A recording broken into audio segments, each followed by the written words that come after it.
வச்ச மாமனவ யாரு பாடுகிற பாட்டுல தானியும் அத கூறு யாரிடத்தில் உன் மனசு போச்சு நூல போல உன் உடம்பு ஆச்சு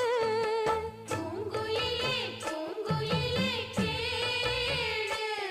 நீ பாட்டெடுத்த காரணத்தை கூறு யாரிடத்தில் உன் மனசு போச்சு நூல போல உன் உடம்பு ஆச்சு வட்டமிட்டு சுத்தும் கண்ணு வீச்சு வாய விட்டு போனதென்ன பேச்சு